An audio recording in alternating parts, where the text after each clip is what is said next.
మిత్రమా, ఒకరు మీకు చెడ్డ చేసినంత మాత్రాన మీరు వారికి చెడు చేయాల్సిన అవసరం లేదు. కర్మఫలం కాలధర్మంల వల్లే చెడిపోతారు. కొలనులు నీటి ప్రసాదను రాయి తాత్కాలికంగా చెడగొట్టవచ్చు. కొంతసేపటి తర్వాత నీరు తీరుకొని నిర్మలంగా ఉంటుంది. కానీ రాయి మాత్రం ఎప్పటికీ నీటి అడుగుల్లోనే ఉండిపోతుంది మిత్రమా. కడుపు కట్టుకొని సంపాదించు, రేపు నీ బిడ్డలకి మంచిది. అంతేగాని వేరే వాళ్ళ కడుపు కొట్టి సంపాదించకు మిత్రమా. ఆ పాపం నీ బిడ్డలకు చుట్టుకుంటుంది.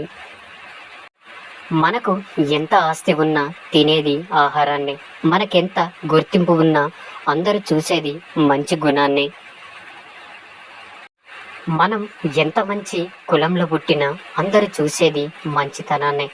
మనది ఎంత గొప్ప మతమైనను అందరూ చూసేది మానవత్వాన్ని అని గుర్తుంచుకో మిత్రమా. చెరువు నిండినప్పుడు చీమలే చేపలకు ఆహారం, చెరువు ఎండినప్పుడు చేపలే చీమలకు ఆహారం. కొన్ని లక్షల అగ్గిపుల్లల తయారీకి ఒక చెట్టు చాలు, కొన్ని లక్షల చెట్లను కాల్చడానికి ఒక్క అగ్గిపుల్ల చాలు. అవునా? పరిస్థితులు ఎలా అయినా మారవచ్చు మిత్రమా. అందుకే ఎవరిని తక్కువగా చూడకండి, ఎవరి మనసును గాయపరచకండి. అవునా? ప్రేయస్ కోసం ప్రాణాలిచ్చే వాడి కంటే భార్య సంతోషం కోసం కొంత సమయాన్ని కేటాయించి తనని ఆనంద పెట్టేవాడే నిజమైన భర్త. అవునా? పెంచుకుంటే పెరిగేది మమత ఒక్కటే, పంచుకుంటే తరిగేది బాధ ఒక్కటే. కానీ పెంచుకున్నా పంచుకున్నా మిగిలేది జ్ఞాపకం ఒక్కటే కాదంటారా. లోకంలో ప్రియురాలు నమ్మి మోసపోయిన మగాళ్ళు ఉండవచ్చు, కానీ ప్రేమించే భార్య మాట విని చెడిపోయిన భర్తలు ఒక్కరు కూడా ఉండరు. డబ్బు అనేది గజం స్థలం కోసం అన్నదమ్ములను విడదీస్తుంది మిత్రమా. తులం బంగారం అక్క చెల్లెలను విడదీస్తుంది. 3 అంగుళాల నోటు 6 అంగుళాల మనిషిని అవలీలలుగా ఆటాడిస్తుంది. మిత్రమా, డబ్బు నోరు లేకుండానే పలికిస్తుంది, కళ్ళు లేకుండానే శాసిస్తుంది, చేతులు లేకుండానే ఆడిస్తుంది, కాళ్ళు లేకుండానే నడిపిస్తుంది, లేని బంధాలను కనిపిస్తుంది, ఉన్న బంధాలను తుడిచేస్తుంది. ఇది మనసు లేని డబ్బు, మనిషి చేసిన డబ్బు. మనసును మనిషిని ఆటాడిస్తుంది డబ్బు. అవునా? మిత్రమా, జీవితంలో సంతోషానికి పొంగకు, దుఃఖానికి కృంగకు, కష్టాన్ని వంగకు, కన్నీళ్లకు కరగకు, భయానికి బెదురకు. బంధాలను మరవకు, అందరినీ నమ్మకు, ఎవరికి లొంగకు మిత్రమా. నీదే విజయం చివరకు. నలతపడని కన్నీళ్లు ఉండవు, కలత చెందని మనసు ఉండదు. కళ్ళు ఏడ్చిన ప్రతిసారి మనసు బాధపడాలని రూలు లేదు. కానీ మనసు బాధపడిన ప్రతిసారి కళ్ళు తప్పకుండా ఏడుస్తాయి మిత్రమా. అది కళ్ళకు మనసుకు ఉన్న సంబంధం. మిత్రమా, భయపడుతూ కూర్చుంటే బ్రతకలేవు. తప్పో ఒప్పో వేచి చూడు, గెలుపు అయితే నిన్ను ముందుకు నడిపిస్తుంది. ఓటమి పాలైతే తర్వాత ఏం చెయ్యాలో నేర్పిస్తుంది. మట్టితో పోరాడితేనే ఒక విత్తనం మొక్కగా ఎదగగలదు. ఎదురు దెబ్బలకు తట్టుకుని నిలబడితేనే ఏ మనిషి అయినా జీవితంలో పరిపూర్ణుడిగా ఎదుగుతాడని గుర్తుంచుకో మిత్రమా. పెళ్ళి ఎంత గొప్పగా చేసుకున్నావు అన్నది ముఖ్యం కాదు, నిన్ను నమ్మి తల వంచి తాళి కట్టించుకున్న భార్యని ఎంత ప్రేమగా చూసుకుంటున్నావు అన్నది నిజమైన గొప్పతనం. మధ్యలో వచ్చింది మధ్యలోనే పోతుంది అంటారు, కానీ భార్య మాత్రం మధ్యలో వచ్చి మట్టిలో కలిసే వరకు మనతోనే ఉంటుంది మిత్రమా. నిన్ను కన్న తల్లిదండ్రులు కడవరకు ఉండరు, నీకు పుట్టిన బిడ్డలు నీతో కడవరకు ఉండలేరు. నువ్వు తాళి కట్టిన నీ భార్య మాత్రమే నీతోనే ఉంటుంది. మగవాడికి ఎన్నో ప్రపంచాలు ఉంటాయి, కానీ ఆడవాళ్ళకి భర్తే ప్రపంచం. ఆ ఒక్క ప్రపంచంలో కూడా సంతోషం లేకుండా పోతే వాళ్ళ బాధ ఎవరితో పంచుకుంటారు? అందుకే వీలైనంత వరకు భార్యకు ప్రేమ పంచండి. పెళ్ళైన తర్వాత అత్తగారింటికి వచ్చిన ప్రతి అమ్మాయికి భర్త చెప్పే మొదటి మాట, మా అమ్మ అంటే చాలా ఇష్టం, ఏ కష్టం రాకుండా మీ అమ్మలా చూసుకోవాలి అని చెప్తాడు. చెప్పాలి కూడా, అది ధర్మం. కానీ అదే భర్త తన దగ్గరికి వెళ్ళి నిన్ను నమ్మి సర్వస్వం అనుకొని జీవితాంతం నాతో ఉండడానికి వచ్చింది సొంత కూతురిలా చూసుకో అమ్మా అని చెప్పే కొడుకులు ఎంతమంది?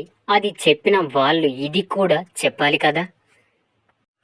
భార్యగా నీ ఇంట్లోకి వచ్చిన ఒక ఆడపిల్లని భర్తగా నువ్వు మొదటగా గౌరవించి ప్రేమిస్తేనే మీ ఇంట్లో వాళ్ళు కూడా ఆ గౌరవ మర్యాదలు ప్రేమను ఆమెకి పంచగలరు. నిన్ను నమ్ముకొని వచ్చిన ఆడపిల్లకు నువ్వు విలువ ఇవ్వకపోతే ఇంకొకరు ఎలా చెప్పగలరు చెప్పు మిత్రమా. పేదవాడిగా ఉన్నప్పుడు నిజాయితీగా ఉండు, ధనికుడిగా ఉన్నప్పుడు సామాన్యుడి వలె జీవించు. అధికారంలో ఉన్నప్పుడు వినయంగా ఉండు, కోపంలో ఉన్నప్పుడు మాట్లాడకు. ఇవే జీవితంలో నేర్చుకోవలసిన ముఖ్య సూత్రాలు మిత్రమా. సంపదలు ఎన్ని ఉన్నా తృప్తి లేని జీవితం వ్యర్థం. పూరి గుడిసె బ్రతుకైన కంటి నిండా నిద్రపోయే మనిషి జీవితం ధన్యం. అవునా? జీవితమే శాశ్వతం కానప్పుడు జీవితంలో వచ్చే సమస్యలు మాత్రం ఎలా శాశ్వతం అవుతాయి చెప్పు మిత్రమా. అందుకే ప్రతి నిమిషం నవ్వుతూ సంతోషంగా ఉండు. ఏ బంధమైనా ఉంటే అద్దంలో అయినా ఉండాలి, లేకపోతే నీడలైనా ఉండాలి.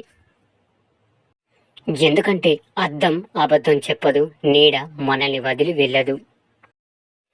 మిత్రమా, కొన్ని ప్రశ్నలకు నిశ్శబ్దమే సరైన సమాధానం. కొన్ని సందర్భాల్లో చిరునవ్వే సరైన స్పందన. కొన్ని కంటికి నచ్చుతాయి, కొన్ని మనసుకు నచ్చుతాయి. కంటికి నచ్చినవి కళ్ళ ముందు ఉన్నంతసేపే, కానీ మనసుకు నచ్చింది చిరకాలం మన మనసులో శాశ్వతంగా నిలిచిపోతుంది మిత్రమా. నిజాయితీగా ఉండడం కూడా ఒక యుద్ధం లాంటిదే. యుద్ధంలో ఒంటరిగా నిలబడడం ఎంత కష్టమో, సమాజంలో నిజాయితీగా ఉండడం కూడా అంతకన్నా ఎక్కువ కష్టం మిత్రమా. పడిపోతే పగిలిపోయే ఫోన్కే ఎంతో విలువ ఇస్తున్నాం, అలాంటిది జీవితాంతం మనతో ఉండే బంధాలకు ఇంకెంత విలువ ఇవ్వాలి. చిన్న చిన్న కారణాలతో బంధాలను దూరం చేసుకోకండి. నలుగురికి సహాయం చేసే గుణం నీలో ఉంటే నువ్వు ఏ గుడికి వెళ్ళాల్సిన అవసరమే లేదు మిత్రమా. నువ్వు నమ్మిన దేవుడే నిన్ను వెతుక్కుంటూ నీ ఇంటికి వస్తాడు. ఇది నిజం కదా. జీవితం ఎప్పుడు కూడా ప్రశాంతంగా ఉండాలంటే రెండు మార్గాలు. మన సమస్యలు ఎవరికి చెప్పకూడదు, రెండు, ఇతరుల సమస్యల్లో తలదూర్చకూడదు. అవునా మిత్రమా.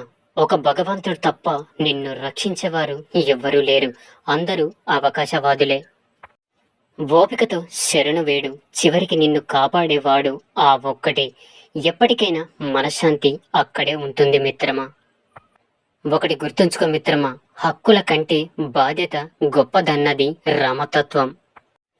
కష్టంలో కలిసి నడవాలన్నది సీతాతత్వం. కుటుంబ బాధ్యత పంచుకోమంటుంది లక్ష్మణ తత్వం. నమ్మిన వారి కోసం తెగించమంటుంది ఆంజనేయ తత్వం. శక్తి ఉన్న ఒద్దికగా ఉండడం రామతత్వం. అవకాశమున్న భర్త వెంట నడవడం సీతాతత్వం. కష్టాల్లో తోడు ఉండడం లక్ష్మణ తత్వం. నమ్మిన వారి కోసం తెగించడం ఆంజనేయ తత్వం. ప్రతి అడుగుల్లో మంచిని గ్రహించాలన్నది రామాయణ పరమార్థం మిత్రమా. తండ్రి ఆస్తిని పంచుకోవడం కాదు, తండ్రి సంపాదించి పెడితే డబ్బుని పొందడం కాదు, తండ్రి ఆశయాన్ని కూడా పంచుకోవాలి. మిత్రమా, నమ్మకం అనేది ఒక చిన్న పదం. దీనిని చదవడానికి 1 సెకండ్ పడుతుంది, ఆలోచించడానికి 1 నిమిషం పడుతుంది, అర్థం చేసుకోవడానికి 1 రోజు పడుతుంది. కానీ నిరూపించుకోవడానికి 1 జీవితకాలం కావాలి మిత్రమా. తినేటప్పుడు విస్తరకు అంటారు, తిన్న తర్వాత ఎంగిలాక అంటారు, అలాగే అవసరం ఉన్నప్పుడు మనవాడు అంటారు, అవసరం తీరాక తెలిసినవాడు అంటారు. అవునా మిత్రమా? ఒక ఆడది మగాడిని నమ్మించడం మొదలు పెడితే ఆమె ప్రేమ నిజమో లేక అబద్ధమో తెలుసుకునేందుకు మగాడికి జీవితకాలం సరిపోదు కాదంటారా? తల్లిదండ్రులు పెళ్లి చేసి ఇక నుంచి అన్నీ నీ భర్తే అని, నీ భర్త ఎక్కడ ఉంటే అక్కడే నువ్వు ఉండాలని, అదే నీ ఇల్లు అని చెబుతారు. ఏదైనా సమస్య వస్తే భర్త ఏమో మీ ఇంటికి వెళ్ళిపో అంటారు. పుట్టి పెరిగిన ఇల్లు తనది కాదు, మెట్టినిల్లు తనది కాదు. మరి ఒక ఆడపిల్ల ఎక్కడి పిల్ల మీరే చెప్పండి. మనలోని నిజాయితీ మనకు తోడుగా ఉన్నంత వరకు భగవంతుడు మనకు ఎప్పుడు అండగా ఉంటాడు మిత్రమా. అందరూ ధైర్యంగా ఉండండి, విశ్వాసంతో ఉండండి.